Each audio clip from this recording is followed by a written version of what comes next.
तेज खबर, पैनी नजर।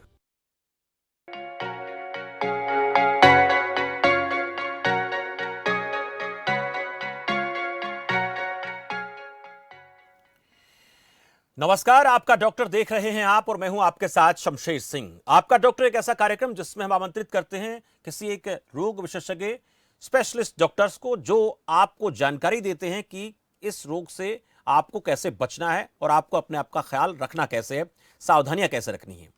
लेकिन आज जो हम बात करने वाले हैं वो है हमारे इम्यून सिस्टम को लेकर। जब किसी व्यक्ति के शरीर में रोगों से लड़ने की ताकत कम हो जाती है तो उसे बीमारियां घेर लेती हैं। ऐसा सिर्फ उम्र बढ़ने के साथ नहीं होता, बल्कि छोटे बच्चों और युवाओं को भी यह प्रभावित कर देता है। भारत एक ऐसा देश है जहां ऋतु परिवर्तन बहुत जल्द होता है। बार बार ऋतुएं, मौसम बदलते रहते हैं और बदलते मौसम में व्यक्ति के इम्यून सिस्टम पर असर पड़ना स्वाभाविक है। ऊपर से पिछले 2 साल से कोरोना की मार ने हमारी रोग प्रतिरोधक क्षमता पर बुरा असर डाला है। वहीं कोरोना के चलते कामकाज भी प्रभावित हुए हैं, जिससे मानसिक तनाव लोगों में बढ़ा है और इस वजह से भी शारीरिक तौर पर असर पड़ना लाजमी है। लेकिन अगर इम्यून सिस्टम को लेकर अलर्ट रहें तो कई बड़ी दिक्कतों से बच सकते हैं। आज आपका डॉक्टर में रोग प्रतिरोधक क्षमता पर बात करेंगे और इस पर बात करने के लिए हमारे साथ हैं पल्मोनोलॉजिस्ट डॉक्टर पंकज छाबड़ा और चीफ डाइटिशियन डॉक्टर मीना। इन दोनों से बातचीत करेंगे और यह जानने की कोशिश करेंगे कि इम्यून सिस्टम को हम कैसे बूस्ट कर सकते हैं, हमारी रोगों से लड़ने की ताकत बेहतर कैसे हो सकती है। और अगर आप भी ये जानना चाहते हैं, अपने शरीर को तंदुरुस्त रखना चाहते हैं और आपको ऐसा कोई लक्षण नजर आता है जो आपके शरीर को किसी न किसी तरीके से कमजोर कर रहा है, आपके अंदर बीमारियां लगातार बढ़ रही हैं, बार बार आप बीमार हो रहे हैं, तो आज इस खास कार्यक्रम में आप जुड़ सकते हैं। ये स्पेशल कार्यक्रम आपके लिए। ग्राफिक्स पर भी कुछ नजर डालते हैं। हरियाणा सरकार की तरफ से जो कोशिशें अपने प्रदेश के लोगों के स्वास्थ्य को ध्यान में रखकर जो योजनाएं चलाई जा रही हैं, वो तमाम ग्राफिक्स के माध्यम से आप तक हम पहुंचा रहे हैं। आप इनका फायदा उठा सकते हैं। सरकार लगातार लोगों को जागरूक कर रही है। जांच के लिए शहरी ग्रामीण क्षेत्रों में कैंप लगातार सरकार लगा रही है और अस्पतालों में स्पेशलिस्ट डॉक्टर्स की नियुक्ति के लिए भी सरकार लगातार कोशिश कर रही है। सीएचसी पीएचसी केंद्रों पर सरकार सुविधा जो है बढ़ा रही है। मरीजों को अच्छी सुविधाएं मिले, इसके लिए तमाम कोशिशें मनोहर सरकार की तरफ से मनोहर प्रयास के माध्यम से किए जा रहे हैं। लेकिन आज के विषय की जो हम बात कर रहे हैं वो मुख्यतः हमारे शरीर की रोगों से लड़ने की ताकत से जुड़ा है। और अगर आपको ऐसा लगता है कि बार बार जुकाम खांसी का होना, बार बार बुखार का होना, तो ये लक्षण आपके इम्यून सिस्टम को लेकर हो सकते हैं। इसको आप बेहतर कैसे कर सकते हैं, अपने रोगों से लड़ने की ताकत को आप बहुत अच्छा कैसे कर सकते हैं, ये आप हमारे दोनों खास डॉक्टर से, मेहमानों से जान सकते हैं कॉल के जरिए, बातचीत के जरिए। मेरे साथ डॉक्टर मीना जुड़ चुकी हैं। डॉक्टर मीना, बहुत स्वागत है आपका खबर फास्ट के इस खास कार्यक्रम में। और डॉक्टर पंकज छाबड़ा जी मेरे साथ जुड़ चुके हैं। डॉक्टर साहब, आपका भी बहुत बहुत स्वागत है। मैं पहले डॉक्टर मीना आपके पास आना चाहूंगा। इम्यून सिस्टम जो है वो आदमी का कमजोर हो जाता है, तब ऐसा कहा जाता है कि वो बीमारियां जो उसको घेर सकती हैं और वो जल्दी जल्दी बीमार होना स्वाभाविक सी बात है, ऐसा प्रतीत होने लगता है। मैं आपसे समझना चाहूंगा, इम्यून सिस्टम कमजोर होता कैसे है, इसके कारण क्या है, और जो लोग इस वक्त सुन रहे हैं वो आप लोगों से बातचीत भी कर सकते हैं। Doctor Meena ji, thank you so much. जी वेलकम। इम्यून सिस्टम है वो ऐसा नहीं है कि एक दिन में ही हमारा कमजोर हो जाता है, या हमें आज सुबह पता चला या रात में पता चल रहा है कि इम्यूनिटी वीक हुई है या हमारा इम्यून सिस्टम जो है वो बहुत वीक है। ये धीरे धीरे जो है हमारे इम्यूनिटी कमजोर होती है, लेकिन हम इसको इग्नोर करते हैं या हम इसके बारे में जान नहीं पाते, हमें पता नहीं चलता है। तब पता चलता है जब चीजें काफी हद तक खराब हो जाती हैं या उनके सिम्टम्स जो है वो उभर कर निकल हैं, जो कि बहुत ज्यादा बड़े हो जाते हैं और जिसका फिर हमें ट्रीटमेंट और फर्दर इलाज की जरूरत पड़ती है।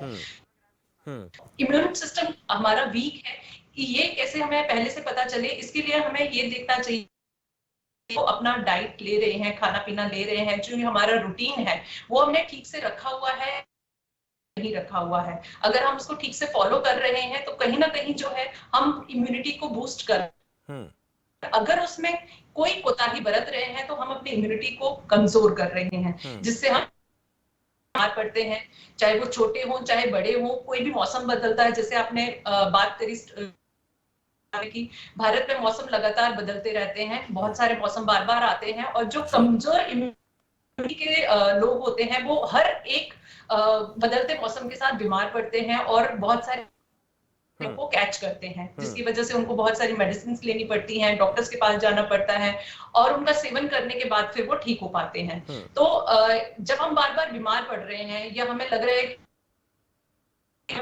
हर बार कुछ ना कुछ जैसे ही चेंज होता है, मौसम चेंज हो या हम बाहर निकलते हैं या हम कोई कर लेते हैं, हैवी वर्क करते हैं, तो हम उसके शिकार बन जाते हैं। तो ये सारी चीजें जो है हमारे में एकदम से आ जाने चाहिए कि कहीं ना कहीं ये हमारी इम्यूनिटी से रिलेटेड है, हमारी इम्यूनिटी कमजोर है जिसके कारण हम इन सब चीजों को ये कैच आप नहीं कर बहुत पाते दुरुस्त जैसे आपने कहा डॉक्टर मीना कि हमें इन चीजों को देखकर समझ जाना चाहिए कि हम इम्यून सिस्टम को लेकर अलर्ट हो जाएं, क्योंकि ये कमजोरी का कारण है और बार बार बीमार पड़ेंगे। डॉक्टर पंकज, इम्यून सिस्टम को दुरुस्त करने के लिए उपाय सुझाए जाते हैं, चीजें बताई जाती हैं कि ये चीजें आप करें तो आप अपने आप को बेहतर स्थिति में ले जा सकते हैं, लेकिन हम अनजान रहते हैं, हमें जानकारी होती नहीं है, बार बार बीमार पड़ते हैं, खांसी जुकाम का होना, मौसम बदलने के साथ ऐसी चीजें आम हो जाना, क्या ये मुख्य कारण हैं जिनको लेकर ये माना जाए कि हाँ अब इम्यून सिस्टम पर ध्यान देने की जरूरत है, नहीं तो ऐसी दिक्कतें बार बार हम फेस करते रहेंगे? जी बिल्कुल ठीक कहा। जैसे डॉक्टर मीना ने बोला है कि अगर बार बार मौसम बदलने पे, हर बार मौसम बदलने पे आदमी बीमार पड़ रहा है, बुखार खांसी या सांस की दिक्कत हो रहा है, तो ऐसे में हमको समझ जाना चाहिए कहीं ना कहीं शरीर में कमजोरी है। जी। अब इम्यून सिस्टम कमजोर होने के कई कारण है, जैसे डॉक्टर साहब ने बोला कि डाइट सबसे बड़ा फैक्टर है इम्यून सिस्टम के। जी। आजकल का जो खाना है, जो फास्ट फूड वाला और जो जंक फूड वाला जो कॉन्सेप्ट आजकल युवाओं में और बच्चों में है, ये इम्यूनिटी को कम करने का बहुत बड़ा रीजन है। दूसरा मैं बोलूंगा, इम्यून सिस्टम कम किन लोगों में होता है? दो तरह के लोग हैं, एक जिनको कोई बीमारी नहीं है, दो जिनको कोई बीमारी है। लेट्स से आपको डायबिटीज है या आपको किडनी की डिजीज है और आप डायबिटीज को कंट्रोल नहीं कर रहे हैं, किडनी की दिक्कत है या सांस की दिक्कत है, उन कंडीशंस में अगर आप अपनी मेडिसिन, जबकि मेन बीमारी है, उससे अगर आप कंट्रोल नहीं करोगे तो डेफिनेटली वो बीमारी, ऐसा तो नहीं है कि डायबिटीज है तो सिर्फ शुगर की है तो हार्ट में असर करती है, वो पूरे शरीर में असर करती है। किडनी की दिक्कत है तो सिर्फ किडनी में दिक्कत आएगी, पूरे शरीर में दिक्कत नहीं आएगी। हमारा सिस्टम तो बड़ा जुड़ा हुआ है, तो कोई भी एक ऑर्गन अगर इस तरह अफेक्टेड है, कोई भी एक अंग इस तरह अफेक्टेड है, अगर हम उसको ध्यान में नहीं रख रहे हैं तो पूरे शरीर पे इसका प्रभाव पड़ता है। ये तो हो गया एक जो जिस पेशेंट को कोई बीमारी है। जी। अगर हम आम पब्लिक की बात करें, मान लो एक पेशेंट है जिसको कोई दिक्कत नहीं है लेकिन उसका इम्यून सिस्टम कमजोर है, तो डाइट के अलावा अगर उसकी कुछ हरकतें इस तरह की हैं, जैसे हम बोलते हैं स्मोकिंग, मुझे कोई दिक्कत नहीं है, मैं स्मोक कर रहा हूँ, ये आजकल युवाओं में बड़ी दिक्कत है कि एक दो सिगरेट पीने से कुछ नहीं होता, एक दो पैग लगाने से कुछ नहीं होता। तो ये जो हरकतें हैं, लेट नाइट जागना, आजकल जितने भी कॉल सेंटर वाले हैं, यंग लड़के हैं, इनका शिफ्ट डिसऑर्डर है। शिफ्ट डिसऑर्डर मतलब वो दिन में सोते हैं, रात को जागते हैं। जी। तो ऐसा एक दो साल तो चल जाता है, लेकिन अगर over a period of time अगर हम बोले 5 साल 7 साल 10 साल अगर वो इस तरह अपना वर्क करते रहेंगे तो डेफिनेटली इम्यून सिस्टम बहुत जी।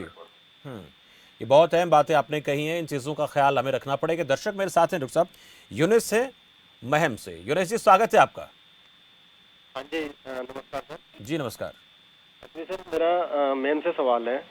मैम जैसे कि स्वस्थ रहने के लिए या फिर इम्यून सिस्टम को अच्छा रखने के लिए कहते हैं कि अच्छी डाइट लें, एक्सरसाइज करें, ये सारी चीज़ें करने के लिए एक्चुअली मैं ये जानना चाह रहा हूँ कि डाइट का जो मात्रा है उसमें किस तरीके, क्योंकि अति किसी चीज़ की भी अच्छी नहीं होती है, तो डाइट को कैसे हम निर्धारित करें कि हमारा यही पैमाना है, ये एज ग्रुप है या इतना ही लेनी चाहिए, क्योंकि ज़्यादा लेने से फिर वो नुकसान ही होता है हर चीज़ का। जी यूनिस बने रहे। डॉक्टर मीना आपसे सवाल। जी, आपने बहुत कही अपने क्वेश्चन के साथ में कि कोई भी चीज है वो बैलेंस क्वांटिटी में ही एज के हिसाब से लेनी चाहिए। डाइट अलग होती है, बड़ों की एडल्ट की अलग होती है और बूढ़े बुजुर्गों की अलग होती है, लेकिन सबकी डाइट बैलेंस होना बहुत जरूरी है। अगर हम सबसे पहले बच्चों की बात करें तो बच्चों की ग्रोइंग एज होती है, उनकी ग्रोथ जो है वो धीरे धीरे बढ़ रही होती है, उनको अपनी मसल्स भी बनानी है, उनका ब्रेन भी डेवलप होना, ओवरऑल हेल्थ जो है वो डेवलप की ओर बढ़ रही होती है। तो उनकी डाइट में बट ऑब्वियस है कि सारी चीजों का बैलेंस क्वांटिटी होना, सारी चीजें होना बहुत जरूरी है। हर एक बच्चे का जो डाइट है, जो उसकी बैलेंस डाइट है, वो उसकी एज के हिसाब से प्लान की जाती है कि छोटे बच्चों में एंटीऑक्सीडेंट मिनरल्स हैं, विटामिन हैं, विटामिन डी है, सी है, जितनी भी हमारी बैलेंस डाइट की है वो प्रॉपर मात्रा में होना चाहिए। तो उसके लिए जो है बच्चों को मतलब बच्चों है वो अपनी, अगर उनको आइडिया नहीं लग रहा है कि उनको किस तरीके का कितना क्या देना है, जैसे अगर हॉस्पिटल, जैसे कि हम बात करें किसी भी नॉर्मल पेरेंट्स की, तो वो बच्चों को जब छोटे होते हैं तो ज्यादा रखते हैं। जब बच्चे ज्यादा दूध कंज्यूम करते हैं तो उसमें क्या होता है कि उनमें आयरन की डेफिशिएंसी, क्योंकि उनको वो दूसरे चीजें उनकी डाइट में कलकेट नहीं करते हैं, लाइक उनको अनाज से इंट्रोड्यूस, उनको लगता है कि दूध ज्यादा पिलाने से उनके बच्चे हेल्दी होंगे, मोटे होंगे और जो है प्रॉपर न्यूट्रिशन मिलेगा, पर ऐसा नहीं है। जब 6 मंथ कंप्लीट हो जाते हैं तो उनके न्यूट्रिशन में जो है पूरी जितने भी हमारे अनाज है, बाकी की चीजें हैं, वो सब सही मात्रा में इंक्लूड होना बहुत जी। उसी से ही सब चीजें मिलकर के ही इम्यूनिटी बनाती है। कोई एक चीज अगर हम सिर्फ लेते हुए तो बाकी की चीजों की डेफिशिएंसी को क्रिएट करते हैं, जो कि हमारी इम्यूनिटी पे असर डालता है। ऐसे ही जब होते हैं, बड़े हो जाते हैं, तो हमारे ऊपर काफी सारी चीजों की रिस्पॉन्सिबिलिटी भी होती है, मेंटल, फिजिकल चीजों के लिए हमें न्यूट्रिशन की, एक अच्छे न्यूट्रिशन की बहुत जरूरी होती है, जिसके लिए हम बैलेंस डाइट को यहाँ पे भी फॉलो के लिए कहते हैं। इसमें हमारी डाइट जो है वो व्हाट ऑब्वियस है कि उसका साइज इंक्रीज हो जाता है, सारी चीजें आती हैं, लेकिन यहाँ पर भी आपको अपने वजन के हिसाब से डाइट पता होनी चाहिए कि वजन है मेरा, क्या बीएमआई है और मुझे कितना कैलोरीज का फूड लेना है। जनरल भाषा में हर कोई कैलोरीज के अकॉर्डिंग खाना नहीं खा सकता है, लेकिन एक बैलेंस डाइट जिसमें कि मॉर्निंग का ब्रेकफास्ट, दोपहर का लंच, रात का डिनर और बीच के 2 मिड मील जो है वो इंक्लूड होने चाहिए। और इसमें भी हमें पहले अपने वजन को देखना है कि हम कम तो नहीं खा रहे हैं, जो हमारी जरूरत है हम उसको अचीव कर रहे हैं या नहीं, या फिर हम जरूरत से ज्यादा तो नहीं खा रहे हैं कि हम ओबेसिटी की ओर बढ़ रहे हैं। तो यहाँ पर भी हमें बैलेंस करना होता है। आप अपने किसी भी नजदीकी न्यूट्रिशनिस्ट से बात कर सकते हैं और इन सब चीजों के बारे में एक प्रॉपर जैसे चार्ट की हम बात करें डॉक्टर मीना, प्रॉपर चार्ट हम अपने लिए डॉक्टर से बनवा सकते हैं, किसी अच्छे न्यूट्रिशनिस्ट से जाकर के बात करके ये हम कर सकते हैं, जैसे आपका ये मानना है। एक दर्शक मेरे साथ जुड़े हैं, देशराज महेंद्रगढ़ से। देशराज जी, स्वागत है आपका। हाँ जी, नमस्कार जी। जी नमस्कार देशराज जी। हाँ जी, एक तो जी आजकल स्किन एलर्जी बहुत ज्यादा बढ़ रही है और एक कैंसर की बीमारी आम सादा खाना खाते खाते आम 15-20 व्यक्ति पर एक व्यक्ति मरीज हो रहा है। इसका कारण क्या है? देशराज जी आप बने रहे, डॉक्टर पंकज से मैं इसका जवाब लेना चाहूंगा। डॉक्टर पंकज, जो एलर्जी की दिक्कत है या फिर कैंसर जैसी बीमारियां हैं, ये भी इम्यून सिस्टम से जुड़ी हैं क्या? खान पान से इनका सीधा कनेक्शन है क्या? बिल्कुल, खान पान से इनका पूरा डॉक्टर मीना अच्छा बता पाएंगे इस चीज के लिए। आजकल जो भी हमारा खाना है उसमें मसाले या पेस्टिसाइड की जो मात्रा है वो बहुत ज्यादा है। जो रॉ मटेरियल हम लेते हैं, कीटनाशक दवाइयों का जो प्रयोग पिछले 5 से 15 सालों में जो बढ़ा है, जो पानी की जो क्वालिटी है जो हमारे आजकल एरिया में बहुत ज्यादा खराब हो रही है। जो जमीनी पानी का जो स्वाद था पहले, वो आजकल बिल्कुल नहीं रह गया।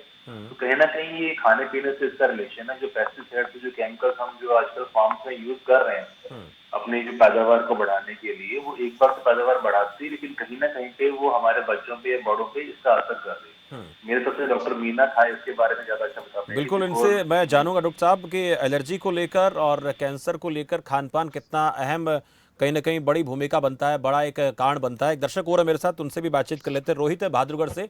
रोहित जी, स्वागत है आपका। चलिए, संपर्क टूट गया है रोहित जी से। रोहित जी आप दोबारा जुड़ सकते हैं। देशराज जी आपका शुक्रिया जुड़ने के लिए। डॉक्टर मीना, ये बड़ा अहम है कि खान पान जो है वो महत्वपूर्ण आपने बताया, लेकिन ये बीमारियों का कारण भी बनता है। जो खान पान हम खाते हैं गलत तरीके से, एलर्जी उसका एक कारण हो सकती है क्या, जिस वजह से बनता है? और दूसरा, कैंसर की बीमारी को लेकर लोग कहीं ना कहीं चिंतित हैं, उसके पीछे क्या बड़ा कारण आप देखते हैं? इसमें बिल्कुल सही है कि अगर हम डाइट को एक सही तरीके से नहीं लेंगे, उसको हम अपने तरीके से अपने मतलब कि अपने आप को सेटिस्फाई करने के लिए उसको अपने नए में चीजें इंक्लूड करते जाएंगे, उसको मतलब कि अपने तरीके से चेंज करते चले जाएंगे। फॉर एग्जांपल, अगर मैं बहुत अच्छा यहाँ पे एग्जांपल दूं, एक चपाती है। अगर हम एक चपाती को मल्टीग्रेन चपाती के रूप में खाते हैं तो वो हमारे लिए बहुत ही अच्छी है, लेकिन जब हम उसको परांठे के रूप में, नान के रूप में और डेली उस चीज को हम उसी चले जाते हैं, तो कहीं ना कहीं वो हम अपनी बीमारियों को अपने शरीर में जो है फैट और बाकी की दे रहे हैं, जो हमें आगे फ्यूचर में जाकर के नुकसान पहुंचाएंगे। आज तो नहीं पहुंचा रहे हैं, लेकिन फ्यूचर में इसके नुकसान देखे जा सकते हैं। इसके अलावा जैसे हम अगर ऑयल की बात करें और कैंसर को आप यहाँ पे डिस्कस कर रहे हैं, तो हम बहुत ज्यादा फैटी फूड खाते हैं, बाहर से खाना मंगवाते हैं, लेकिन हम ये चीज नहीं समझते हैं यहाँ से खाना मंगवा रहे हैं तो वो खाना किस ऑयल में बना है, और वो ऐसा तो नहीं कि सेम ऑयल में बार बार है और हमारे पास सर्व कर दिया गया है। जब हम एक ही ऑयल में खाने को बार बार सर्व किए हुए ऑयल में हैं तो उसका जो केमिकल रिएक्शन है वो चेंज हो जाता है, वो ट्रांस फैट में कन्वर्ट हो जाता है, जो कि कैंसर जैसी बहुत ज्यादा बढ़ावा देता है। तो हमें इन सब चीजों से बचने के लिए सिर्फ और सिर्फ एक फॉलो करना है कि हमें हेल्दी लाइफस्टाइल के बिल्कुल, साथ हेल्दी लाइफस्टाइल और हेल्दी डाइट का हमें अपने जीवन में इस्तेमाल करना है। डॉक्टर मीना, एक दर्शक मेरे साथ है विक्रम प्रताप रोहतक से। विक्रम जी, स्वागत है आपका। नमस्कार सर। जी नमस्कार विक्रम जी। सर मेरा सवाल पंकज सर से है। एक्चुअली में मेरे लास्ट 15-20 दिन से एक प्रॉब्लम हो रही है कि मैं थोड़ी सी सीढ़ियाँ चढ़ता हूँ या थोड़ा ज्यादा चलता हूँ तो मेरी सांस बहुत ज्यादा फूलने लगी है। पहले ऐसा नहीं हुआ था मेरे साथ। जब से मैंने वैक्सीन का दूसरा डोज लिया है तो रेगुलर ये प्रॉब्लम आ रही है मेरे साथ। जी विक्रम जी, बने रहें। डॉक्टर साहब, मैं जानना चाहूंगा इसका ये कोई कारण है या फिर कुछ और कारण इसके हो सकते हैं? नहीं, हम बोलेंगे अगर वैक्सीन का कोई इमीडिएटली साइड इफेक्ट आता है तो वो फीवर या जो लोकल साइट में पेन या स्वेलिंग के रूप में आता है। अगर इनको वैक्सीन 15-20 दिन पहले लगी है और अभी भी इनको सांस की दिक्कत हो रही है तो इसका रीजन वैक्सीनेशन नहीं है। डेफिनेटली इनको अपना ब्लड इन्वेस्टिगेशन और एक डॉक्टर की सलाह लेनी जरूरी है कि ये जो सांस की दिक्कत इनको हो रही है कमजोरी के कारण है, एलर्जी के कारण है। आपकी एज के हिसाब से भी, हर एज के हिसाब से सांस की दिक्कत का कारण अलग होता है। नॉर्मली बच्चों में या यंग में सांस की दिक्कत हार्ट में कम और फेफड़ों में दिक्कत होने से ज्यादा होती है। वही अगर एज 50 के ऊपर है तो डायबिटीज है तो हार्ट की दिक्कत होने के चांसेस ज्यादा है। मगर इसको वैक्सीनेशन से लिंक करना मेरे हिसाब से ठीक नहीं है। अभी लोकल डॉक्टर की सलाह लीजिए, अपने इन्वेस्टिगेशन कराइए और उसके हिसाब से इसका ट्रीटमेंट कीजिए। डेफिनेटली इसको वैक्सीनेशन से नहीं जोड़ने की रिक्वायरमेंट है। चलिए, बहुत शुक्रिया विक्रम, आपने अपना सवाल पूछा। डॉक्टर साहब के मुताबिक आप अपना इन्वेस्टिगेशन कराएं, जांच कराएं तो बेहतर पता लग पाएगा कि दिक्कत क्या है। डॉक्टर साहब, एक और बात है, कोरोना संकट काल में लोगों में तनाव जो है बहुत बड़ा है और इस तनाव की वजह से भी लोगों का इम्यून सिस्टम कमज़ोर होता है क्या? क्योंकि तनाव में आदमी का खुद का ख्याल रखना उसके लिए आसान होता नहीं है, ठीक से डाइट ले नहीं पाता है। ये कारण बन रहे हैं क्या इसके? मानसिक रूप से तो डेफिनेटली लोगों में तनाव बहुत ज्यादा हुआ है। एक तो लोगों ने जैसे वर्क फ्रॉम होम वाला मैंडेटरी ऑप्शन कर दिया। वर्क फ्रॉम होम में क्या है कि आदमी सारा दिन लैपटॉप के आगे बैठा रहेगा, सन एक्सपोजर उसको होता नहीं है, विटामिन डी डेफिशिएंसी लोगों में काफी ज्यादा आ रही है, सर्वाइकल की दिक्कतें बहुत ज्यादा लोगों में आ रही है। तो ये सारा का सारा कोरोना में जब ये लॉकडाउन के में जब फर्स्ट एंड सेकंड लॉकडाउन लगा, लोग जब इंडोर रहे, वर्क फ्रॉम होम करते रहे, इन लोगों में काफी दिक्कतें आई हैं। कोरोना को लेके लोगों में स्ट्रेस डेफिनेटली ज्यादा था, लेकिन अब फॉर्चुनेटली वैक्सीनेशन होने के बाद अब इतना स्ट्रेस लोगों में नहीं होना चाहिए। हाँ, डेफिनेटली कुछ न्यूज आ जाती हैं गलत, लेकिन अब कोरोना का जो संक्रमण है इसका जो काफी ज्यादा था, लेकिन अब वैक्सीनेशन के बाद लोगों में उतनी सीवियर डिजीज नहीं देखी जा रही। इसका मतलब ये नहीं है कि हम अपना प्रिकॉशन छोड़ दें, कोविड अप्रोप्रिएट बिहेवियर छोड़ दें, वो हम कंटिन्यू करते हैं, लेकिन डेफिनेटली स्ट्रेस लेने की रिक्वायरमेंट अब मेरे हिसाब से लोगों में नहीं होना चाहिए। बिकॉज हमने काफी हद तक गवर्नमेंट ऑफ इंडिया के प्रयास से इतने वैक्सीनेशन लगने के बाद इस बीमारी को कुछ हद तक काबू में पा लिया है। जी, अहम सावधानी रखने की जरूरत अभी भी है। बहुत अहम। डॉक्टर साहब, आपने कहा कि सावधानी रखें। डॉक्टर मीना, खान पान को लेकर जैसे मैं आपसे बात करूं कि बदलते मौसम में हमें अपनी डाइट को भी बदल लेना चाहिए। अक्सर हम देखते हैं कि लोग पूरे 12 के 12 महीने एक ही तरीके का खान पान अपने जीवन में इस्तेमाल करते रहते हैं। ऐसे लोगों को आप क्या सलाह देंगे? क्योंकि हिंदुस्तान में ऋतुएं बदलती हैं, सब जानते हैं कि हिंदुस्तान ऐसा देश है जहाँ पर हर 2 महीने बाद, 3 महीने बाद मौसम बदल जाता है। ऐसी स्थिति में लोगों को अपने खान पान को लेकर कितना सावधान होने की जरूरत है? क्या उनको चेंजेस करने चाहिए? यहाँ पर मैं कहना चाहूंगी कि गॉड द्वारा बनाया गया जो नेचर है उसको फॉलो करना चाहिए। जैसे अभी हमारा ये विंटर सीजन चल रहा है, का मौसम चल रहा है और हमारे पास ढेरों ऑप्शंस है, तरह तरह की सब्जियां खाने के, तरह तरह के फल फ्रूट्स को खाने के। हमें आगे जाके गर्मियों में बहुत कम मिल पाते हैं, तब हम बहुत ही साधारण सी सब्जियों पर जो मिलती है उनको कंज्यूम करना पड़ता है हमें। तो अभी इन विंटर्स में हमारे पास बहुत अच्छे ऑप्शंस है कि हम हरी से बहुत अच्छे अच्छे घर में सूप बना सकते हैं, जिसमें कि आप चुकंदर, पालक भी, आंवला है, आपका टमाटो है, थोड़ी सी दाल डाल करके घर में सूप बनाइए और छोटे से लेकर के सबको उस सूप का 1 कप डेली दीजिए। उसमें बेशक से आप आंवला वगैरह डाल सकते हैं, काली मिर्च सकते हैं, तो ये हमारी इम्यूनिटी को बूस्ट करेगा। जब घर में सब मिलकर के कोई चीज खाते हैं या पीते हैं, बच्चे भी अपनी डाइट में को उसका एक पार्ट बना लेते हैं और बहुत आराम से पी लेते हैं। अदरवाइज हम सबको पता है कि बच्चे होते हैं, फसी होते हैं और वो बहुत ज्यादा इन सब चीजों को खाना नहीं चाहते हैं। तो इस तरीके की चीज अपने लाइफस्टाइल में इंक्लूड करके अपने आप को भी और अपने पूरे परिवार को, इम्यूनिटी को जो है वो बिल्कुल इम्यून सिस्टम को हम बूस्ट कर सकते हैं, ये सावधानी अगर रखें। एक दर्शक मेरे साथ विनीत हैं सोनीपत से। विनीत जी, स्वागत है आपका। Good evening sir. Good evening Vineet ji. Sir नमस्कार। बोलिए विनीत। सर एक्चुअली मेरे को लगातार जैसे ही मौसम चेंज होता है तो मेरे को खांसी मेरी बंद नहीं होती है। क्या सर ये भी कोई एलर्जी का लक्षण हो सकता है? जी डॉक्टर पंकज जी, आपसे मैं जानना चाहूंगा। चलिए। देखिए, अगर हर बार मौसम बदलने पे अगर आपको खांसी हो रही है तो डेफिनेटली ये एलर्जी का ही ऑप्शन है। इन्फेक्शन हर बार मौसम बदलने पे आए ऐसा बहुत रेयर देखा जाता है। हाँ, डेफिनेटली इसमें एलर्जी की दिक्कत है आपको। अगर आपको स्मोकिंग वगैरह करते हैं तो उससे आप दूर रहिएगा, डस्ट वाले एनवायरनमेंट से दूर रहिए। गर्म सर्द को ख्याल रखिए। ऐसा नहीं है कि ठंडा पानी लेना है या ऑयली चीजें खानी है इस मौसम में, वो भी एलर्जी करती हैं। इस चीज से दूर रहिए और डेफिनेटली अपने एलर्जी का टेस्ट जरूर करवाइए कि आपको हर बार जो दिक्कत हो रही है, कितने सालों से हो रही है, वो हिस्ट्री पूरी लेनी पड़ेगी इस चीज में। जी, पर ये डेफिनेटली एलर्जी का रीजन है। एलर्जी का एक बड़ा कारण हो सकता है। डॉक्टर पंकज का मानना है। विनीत, शुक्रिया। डॉक्टर पंकज, एक अहम बात आपसे मैं अभी पूछूंगा कि उम्र के लिहाज से देखा जाता है कि छोटे छोटे बच्चे जो होते हैं आजकल खान पान को लेकर बहुत ज़्यादा गंभीर नहीं हैं और माता पिता भी उनको अपना कहीं ना कहीं इस तरीके से उसका ध्यान नहीं देते हैं कि अपना कोई काम उनको करना होता है, किसी काम में लगे रहते हैं। सभी लोग कोई ना कोई ड्यूटी है, किसी का कुछ है, तो बच्चों की डाइट पर ध्यान नहीं दे पाते हैं। कितना ज़रूरी है कि बच्चों को सही एक निश्चित एज तक उसकी डाइट का ख्याल रखा जाए, नहीं तो आगे चलकर ये बड़ी परेशानी का कारण बन सकता है।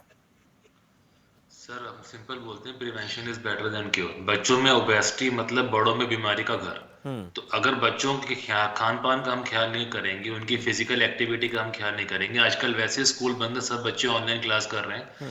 अभी पिछले हमारे कलीग आईज के जो स्पेशलिस्ट है, आंखों के डॉक्टर, उनसे मैं बात करता हूँ, तो इन सब लोगों ने बताया कि आजकल ओपीडी में बच्चों का जो ओपीडी है आईज वालों के दिखाने के लिए, वो काफी बढ़ गई है। कारण ये फोन में और ये जो लैपटॉप में ऑनलाइन क्लासेस चल रही हैं और जो फिजिकल इनएक्टिविटी है, इनका स्कूल जाना बंद है, घर बैठे बैठे ओबीज हो जा रहे हैं, कैलोरी बर्न कर नहीं रहे, एनर्जी को वर्कआउट कर नहीं रहे। उसके ऊपर से अगर हम खान पान का भी ध्यान नहीं रहेंगे तो ओबेसिटी बच्चों में घर कर जाती है। इन बच्चों की आदत बिगाड़ना और बहुत इजी है, बच्चों की आदत सुधारना बहुत डिफिकल्ट है। तो अगर हमने अभी ध्यान नहीं दिया, अभी बच्चों के खान पान को लेके थोड़ा एग्रेसिव नहीं हुए, थोड़ा हमने ध्यान नहीं दिया, तो डेफिनेटली बच्चों को आगे जाके ये जो लाइफस्टाइल मॉडिफिकेशन वाली डिजीजेस हैं, जैसे शुगर हो गया, बीपी हो गया, स्ट्रेस हो गया, ये काफी ज्यादा तंग करने वाली। ये गंभीर बीमारियों का शिकार बच्चे हो सकते हैं। जी बिल्कुल हो सकता। अगर माता पिता ने समय रहते बच्चों का ख्याल नहीं रखा तो ये बहुत बड़ी परेशानी का कारण बन सकते हैं। रमेश, एक दर्शक है मेरे साथ पुंडरी से। रमेश जी, स्वागत है आपका। नमस्कार सर। जी नमस्कार सर, सबसे पहले तो आपका धन्यवाद जो आप इतना अच्छा प्रोग्राम लेकर आए। जी सर, मैं ये पूछना चाहता हूँ कि मैंने पहली वैक्सीन तो ले ली है, पर अब ये है कि दूसरी वैक्सीन का टाइम नज़दीक है, पर ये है कि बीच में बुखार और खांसी हो गई थी। अब अगर मैं दूसरी वैक्सीन ले, चलिए, कि संपर्क टूट गया है रमेश का। जो कहना चाहते हैं वैक्सीन को लेकर कुछ बात करना चाह रहे हैं, डॉक्टर पंकज आपसे जानूंगा। सर, अगर फर्स्ट वैक्सीन ले ली और सेकंड वैक्सीन का टाइम आ गया है और बीच में बुखार खांसी है और अगर वो कोविड नहीं है, अगर कोविड का टेस्ट करवा लीजिए, अगर वो कोविड नहीं है तो आप इस फीवर के 7 से 10 दिन या 2 हफ्ते के बाद सेकंड वैक्सीन लगवा सकते हैं। हाँ, डेफिनेटली अगर एक्टिव इन्फेक्शन कोविड का है तो उसके 3 महीने के बाद सेकंड डोज लगेगा। एक दर्शक और जुड़े मेरे साथ, अशोक झज्जर से। अशोक जी, स्वागत है आपका। अशोक जी बोलिए, टीवी सेट की आवाज कम कर दें।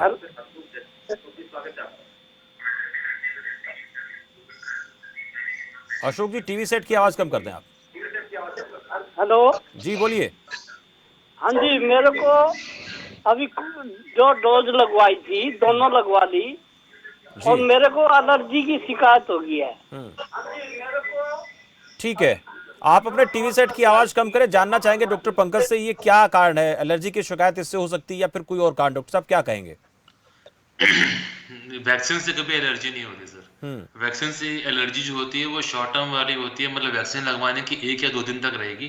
मैं जिससे पहले वाला दर्शक ने भी वाली बात बोली थी कि वैक्सीन के बाद उनको सांस की दिक्कत हो गई, ऐसा कोई कारण नहीं है। अगर वैक्सीन लगी है और उसके बाद अगर आपको एलर्जी हो रही है तो वो 2, 3 या 4 दिन से ज्यादा नहीं स्टे करती, और वो लोकल एलर्जी ज्यादा होती है, जिसमें कभी कभी इचिंग, गले में खराश हो शुरू हो जाती है। लेकिन अगर उसके बाद भी अगर लिंगर ऑन कर रही है, परसिस्ट कर रहा है, तो डेफिनेटली रीजन कुछ और है। जी, और कोई कारण इसका हो सकता है, उसका उम्र एक कारण हो सकता है, उसका खान पान एक कारण हो सकता है। तमाम चीजें का ख्याल रखें। नरेश दस्तक है जींद से। नरेश जी, स्वागत है आपका। हाँ जी डॉक्टर साहब, नमस्कार जी। जी नमस्कार सर, सब्जी आंगली में दर्द है जी मेरे, राइट हैंड साइड में। उंगली में दर्द है? हाँ जी सर। डॉक्टर पंकज, उंगली का दर्द का कारण बताओ आप, क्यों है, क्या कारण है जी? नरेश आप बने रहे, डॉक्टर साहब आपसे बात करना चाहेंगे। डॉक्टर पंकज, क्या ये वजह है इसको लेकर? नरेश जो है आप इनसे बात करें प्लीज। सर, या तो इसमें चोट लगी है, अगर चोट नहीं लगी तो अपना यूरिक एसिड चेक करवा लीजिए। उंगली में दर्द यूरिक एसिड या आर्थराइटिस के प्रॉब्लम में भी ज्यादा हो जाता है, और कई बार कैल्शियम या विटामिन डी डेफिशिएंसी से भी उंगली में दर्द होता है। तो उसमें अपने यूरिक एसिड चेक कराइएगा। नरेश, डॉक्टर साहब ने आपको कुछ जांच कराने के लिए बोला है, आप उसकी एक बार जांच करा लीजिए ताकि आपके तकलीफ का जो अहम कारण क्या है उसके बारे में जानकारी हो पाएगी। आप जांच कराएं, नहीं तो इस तरह की परेशानी कई बार दिक्कत पैदा कर देती है। शुक्रिया। रोहताश, एक दर्शक करनाल से मेरे साथ है। रोहताश जी, स्वागत है आपका। नमस्कार जी। जी नमस्कार रोहताश जी। ये आपका जैसे इम्यून सिस्टम कैसे मजबूत हो चल रहा, खबर फास्ट के ऊपर है जी। इसके अंदर इस कर्मचारी को और पेंशनर को, उनके आश्रितों को 20 लाख की कैशलेस दिखा रहे हैं। तो कोई भी कैशलेस नहीं दे रहा, 5 लाख तक मुश्किल से दे रहे हैं। रोहताश जी, ये सरकार की अपनी योजनाएं हैं और इन योजनाओं को लेकर अगर आप सरकारी कार्यालयों में संपर्क करेंगे तो आपको इसका सही में जो अपडेट है मिल पाएगा रोहताश जी। तो किसी भी, और अगर ऐसा होता नहीं है तो आप उससे उच्च अधिकारी के पास जाकर उस मामले को लेकर शिकायत दर्ज करा सकते हैं। अगर आप इम्यून सिस्टम को लेकर बात करना चाहें तो किस तरह से मजबूत होता है, तो मैं आपकी बात कराता हूं। डॉक्टर मीना इसके बारे में जानकारी देंगी। ओके जी, रोहताश जी बने रहे। डॉक्टर मीना, इम्यून सिस्टम को लेकर बात हो रही है, खान पान को लेकर आज हम बात कर रहे हैं, लेकिन अगर हम कोई व्यक्ति ऑलरेडी किसी तकलीफ से गुजर रहा है, किसी के अंदर कोई परेशानी है, तो उनको भी डाइट का ख्याल रखना पड़ता है। शुगर की तकलीफ है तो उसको क्या खाना चाहिए, क्या नहीं खाना चाहिए। अगर कोई और बड़ी गंभीर बीमारी है, दिल का मरीज है, तो उसको क्या खाना चाहिए, क्या नहीं खाना चाहिए। इम्यून सिस्टम उनको भी बूस्ट करना है। इन लोगों के लिए आपकी क्या सलाह होगी? जब हम ऑलरेडी पहले से एक बीमारी के साथ में होते हैं और हमें अपनी इम्यूनिटी बूस्ट करना है, तो ऐसा नहीं है कि बीमारी है तो ही हमें अपनी इम्यूनिटी को बूस्ट करना है। इम्यूनिटी हर किसी को बूस्ट करके ही रखनी है और इसे आज से पहले से ही करनी है। लेकिन हाँ, जब हम डायबिटीज से है तो हमें थोड़ा सा और इस पे ध्यान रखने की जरूरत है, क्योंकि अगर हम डायबिटीज को कंट्रोल करके नहीं रखेंगे डाइट से, तो कहीं ना कहीं ये जो है हमारी बढ़ती चली जाएगी, या इसकी वजह से हमारे जो बाकी है वो अफेक्ट हो सकते हैं और हमारी इम्यूनिटी पे तो बट ऑब्वियस है कि उसका असर जो है वो पड़ेगा ही जी।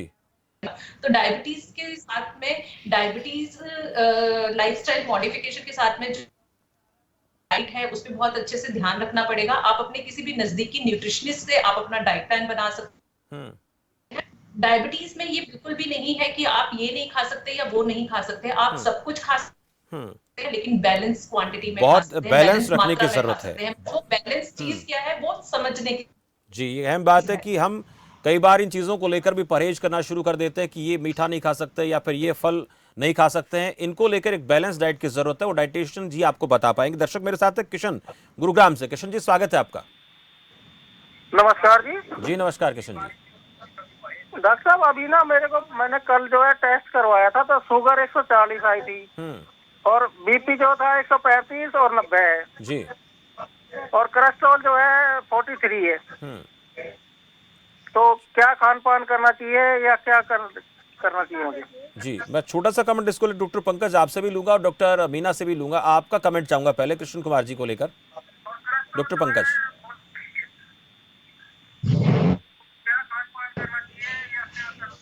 डॉक्टर पंकज आवाज सुन पा रहे हैं मेरी? मैं आवाज सुन पा रहा हूँ जी। सर, आपको मेरी आवाज आ रही है? जी सर सुन पा रहा हूँ। कृष्ण के लिए क्या सलाह आपकी तरफ से सर? सर अगर शुगर 140 रैंडम है तो बिल्कुल ठीक है, अगर 140 शुगर खाली पेट है तो दिक्कत है सर।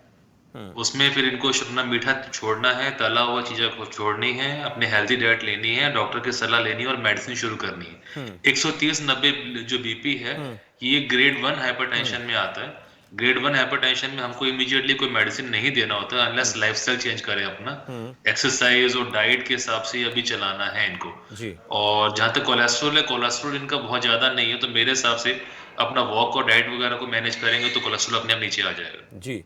डॉक्टर मीना, छोटा सा कमेंट कृष्ण कुमार के लिए डाइट को लेकर जरा थोड़ा सा आप बताएं। हेलो। हाँ जी। अपनी डाइट में जो है आप सब्जियां और फल फ्रूट्स ऐड करें। जैसा कि सर ने बताया कि तो जरूर समझ लें कि आप डायबिटिक हैं या नहीं है, वो आप नजदीकी किसी भी डॉक्टर से डिस्कस करके आप उसका पता कर सकते हैं।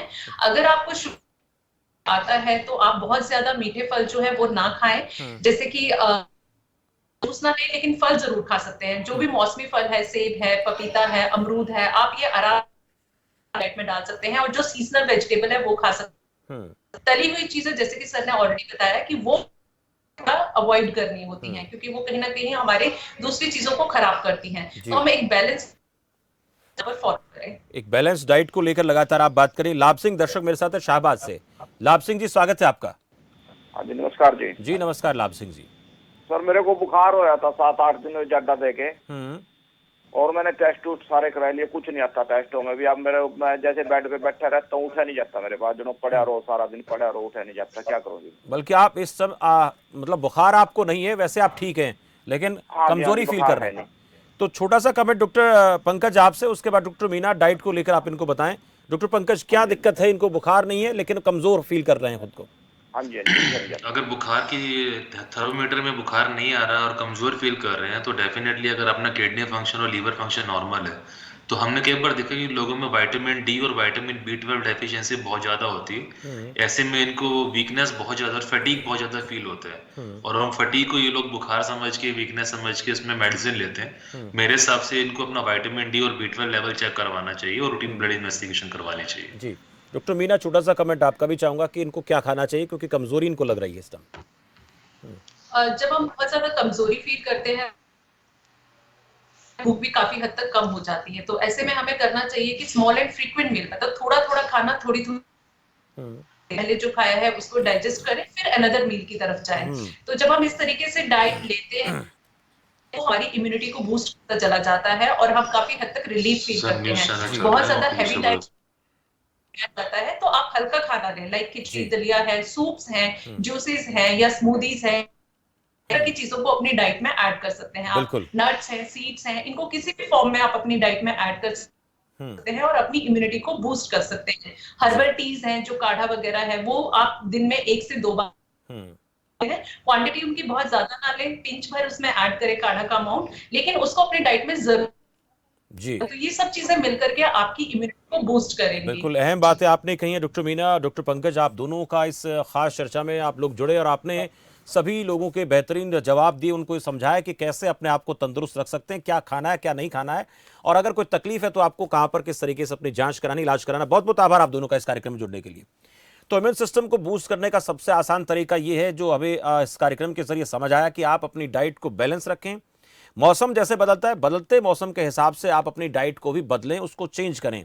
और अगर आपको कोई तकलीफ नजर आती है, कमजोरी फील कर रहे हैं, लगातार इन चीजों को करने के बाद भी आप ठीक महसूस नहीं कर रहे हैं, तो आप किसी अच्छे डॉक्टर के पास जाकर अपनी जांच कराएं और बढ़िया तरीके से अपना डाइट चार्ट बनवाकर उसको फॉलो करें।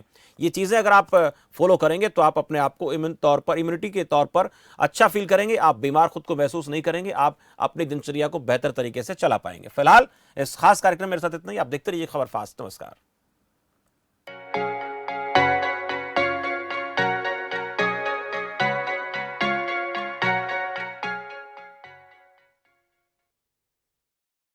लाखों